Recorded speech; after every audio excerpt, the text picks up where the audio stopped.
Good evening, everyone, and welcome to the West Wicklow Chamber Music Festival here in the glorious surroundings of Rusborough House.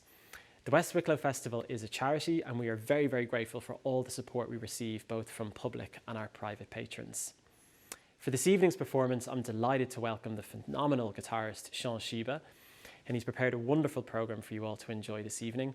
And just before the concert begins, I caught up with Sean a little bit earlier on to talk about life and music and the programme for this evening. So enjoy the concert. Sean Shibe, welcome to the West Wicklow Festival. Thank you very much. So Sean, you were holding a lute in your arms. So, well, rested on you, now it's in your arms. Maybe we'll start with that. And can you tell us a little bit about the difference between playing lute versus playing guitar? Yeah.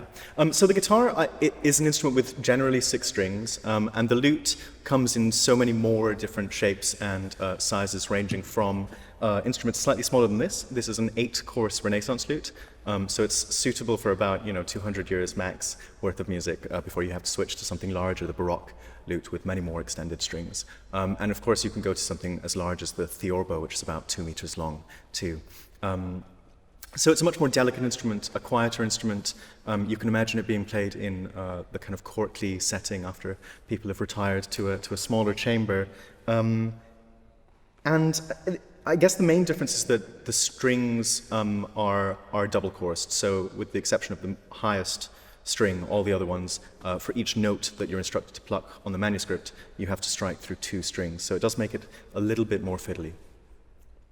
And then obviously you're moving on from the lute to the guitar in the recital later on. Yes. Can we go back to what are your earliest childhood memories musically? Like, for example, I'm thinking of my dad driving and we're listening to a mixture of Irish traditional music and hits of the 60s. Right. Or my uncle playing the tin whistle. Kind of vague, what is your first, if you had to pick out the earliest childhood memory you have of music in general, what would that be?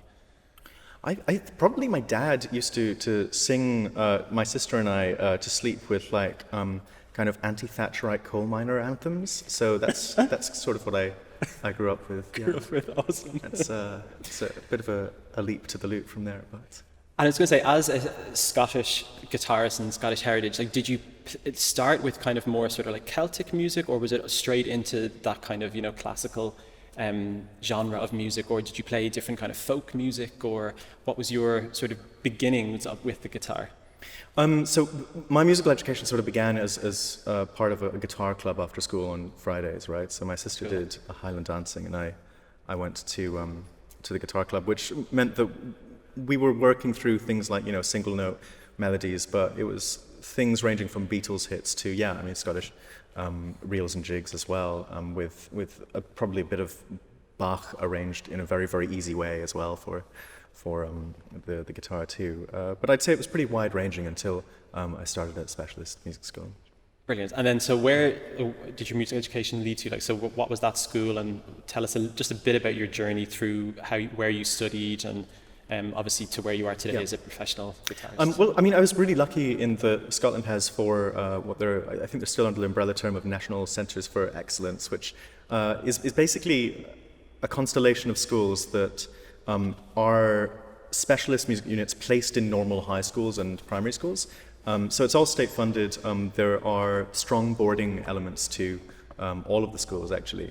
So it meant that I could sort of move to a different secondary school in Edinburgh. It was, I think entrance is tested on potential rather than, the musical ability that bring there. So it's really quite special, actually. And I do feel sometimes that, if I'd grown up in England, the barriers of, being able to pay for the lessons that would get you to the level that you needed to be at to enter a specialist music school there, and the financial barriers, and also the barriers of class to an extent as well. I might not have done that. So I went to a music school in Edinburgh, transferred eventually to another music school in Aberdeen, where I boarded for about 18 months before I started a conservatory in Glasgow. So apart from 6 months in Austria with a failed master's, not that I failed it, I didn't fail it, but I dropped out. Yeah, no, I left. I left voluntarily and came back to London. But apart from that 6 months in Graz, my education's been almost completely in Scotland. And it's so wonderful to hear that, that you are, basically saying it was so accessible. And I think that's such an important message for people to know that, like so often we think that there's all these barriers there, but very often there isn't. And it's just about, like you said, potential or showing talent or, accessing those right people who can push you in that right direction. I think that's such a lovely message to hear. You've obviously performed all over the world. If you had to pick, I don't know, like 2 or 3 highlights of some of the most kind of memorable concerts, maybe not necessarily the most famous venues, it might just be that someone came up to you afterwards with a tear in their eye and said that you touched their heart, and it might have been in a small club somewhere. But if you had to pick like 2 or 3 sort of those kind of really special highlights, what would you go for? Oh, I think I don't have a great answer, because I sort of feel like the places and venues that I remember are the ones where the food was really good. So I think there was one concert that I did in California year before last, and I ate so much Mexican food. I was really on the verge of being sick on several nights. But okay, so if anyone books you, feed you like a king. And yeah, tacos, lots of tacos.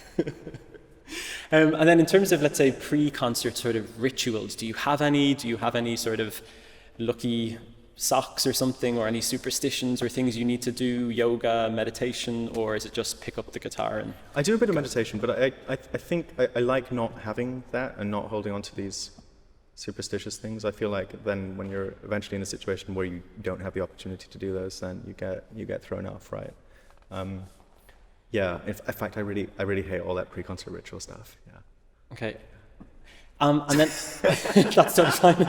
I do too. I'm always fascinated in the answer between different artists, because some people, mostly actually, people we've interviewed so far, everyone has pretty much said the same thing. But you do have some people who have very particular, things they need to do. And it's so neurotic, though, don't you think? I'm always like, absolutely, yeah. And then the one time, like you said, you don't have it, it feels like the end of the world, or this isn't going to work. But yeah, and I also have such lovely memories of you performing in Classical Vauxhall last year. Yeah, what a great venue, Brunswick House. Yeah. Yeah, and it's interesting, because I think the level of silence, I always feel like, especially when I'm listening to a guitar recital, it's like you think you know what silence is, and then your ear, you just need to go to a whole other level of how incredibly silent and how captivating you had that audience. Because I remember there was a fuse box at the back of the venue, and I'd gone to that venue like 10 times and never once heard a noise, and suddenly in the middle of your concert I remember just this ever so slight, at the very back you could hear a little and I remember it's just the only reason I noticed it was because you had the audience just so in the grip of your hand that we were starting to hear things that you never usually hear. So it was definitely a compliment to your ability to have us all sucked in. So yeah, talk us a little bit about the program this evening. Obviously it's pretty much dance themed, isn't it? All the music is a different style, different genre of dance from different countries, starting with the lute, moving on to the guitar. Can you give us a sort of a brief justification, I suppose, or reasoning behind the choice of repertoire, and if there's any sort of special maybe stories that the audience should know about, or maybe it's just that you love these works? What I'm trying to do with the program is sort of take the 20th century Spanish start point and work backwards from there. So, I mean, with music of Mompou, who's a Catalan composer with I think French mother, with a very strong French influence sometimes. I mean, his music, I feel, is often more European than necessarily Spanish. It eschews the normal flamboyant piquancy of many of his more southernly compatriots. And instead, his music very softly adores, although these ecclesiastical overtones never overbear, in my opinion. So being able to move to Mompou to the French Renaissance is a journey that occurs through things like Francis Poulenc's Sarabande, obviously originally a Spanish dance, his only piece for classical guitar. And I think I just want to kind of avoid the usual Spanishry that the guitar is really prone to, and make the case not only that the guitar has more to offer than that, but also the Spanish music has more subtle things also to offer than what we're used to hearing on like Classic FM or whatever.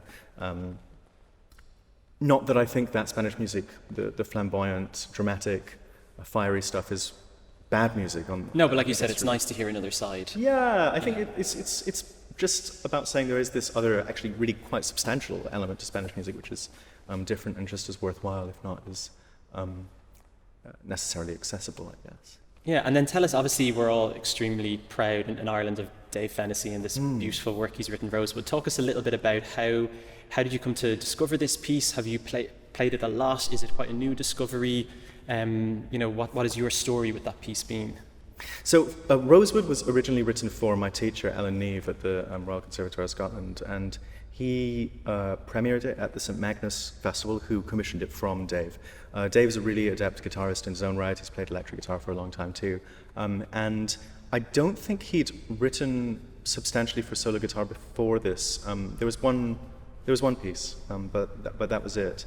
And I think here, in contrast to the other piece that he's written for solo guitar, it's something much sweeter, more playful and evocative. And it's a piece that's supposed to sum up the refractions of light through the stained glass of the Italian chapel in Orkney, which was built by Italian prisoners of war when they were held there for about 5 years, far from home. It's a very, very lonely building, and it's sort of quite a sad place when you visit, because the Orcadian climate is really, really not. It's even worse than the Irish climate. Yeah, well, it's really, I mean, it's more Scandinavian really than anything else, isn't it? So he does that really well. I mean, the guitar writing is so idiomatic, it's so clever, and it's quite light as well, but never, it's still substantial somehow. Okay. It's very well balanced. And then, of course, you've spoken about the lute, and these works in particular that you're playing for the lute, again, are these works that you've kind of grown with all through your career? Is even playing the lute, is that something you've always done, or is it kind of a new-ish sort of venture of adapting with guitar as well, or is it something that you've just always played lute and guitar? I mean, what I wanted to do in the program is sort of use the Fennessy as this sort of bridge from the levity of a lot of these lute works, because they're not like the most contrapuntally complex pieces of literature that exist for this instrument, right? It's far cry from what we experience with things like John Dowland's fantasies that can be so heavily chromatic. Yeah, right, of course. We went through some Dowland at the Brunswick House Vauxhall Next thing, but I think the works and the bass dances, these very sparse pieces for lute, have something close to what Dave puts together in Rosewood. Yeah, it's a beautiful compliment. Yeah. It's easier for these juxtapositions to be too stark, but I hope that bridges it neatly. And finally, Sean, like obviously this past year has been a bit of a roller coaster for everyone, but how have you personally approached it? Did you take some time off music? Did you take up any new hobbies? Did you watch loads of Netflix? Like, give us a bit of an insight into Sean over the past 12 months. Well, I mean, I think it's probably quite similar to the everybody else. I drank too much and moved back home with my parents and developed several hobbies that I never thought I'd dabble in, which sort of feel like midlife crisis at this point. But yeah, it's been hard. You didn't get any new pets, or? No, I didn't. Do you want to share any of those new hobbies, or are they private? I feel like if I don't, then it sounds like I've developed something really deviant. But no, they're all very wholesome hobbies. They're all very wholesome hobbies. If you're we'll leave it at that. I think that's we'll leave it there. Brilliant. Yeah. But listen, Sean, we're all really looking forward to your performance this evening. So toy, enjoy, and thanks very much. We look forward to having you in Ireland soon. Yeah, great.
I hope you all enjoyed the performance this evening, and thank you all for tuning in. Please keep an eye on westwicklowfestival.com for all of the future concerts as part of this festival series. The West Wicklow Festival is a charity, and of course we're delighted to be bringing you these concerts free of charge this year. But if you enjoyed the concert and if you're in a position to support our charitable work, please do consider making a donation to the West Wicklow Festival.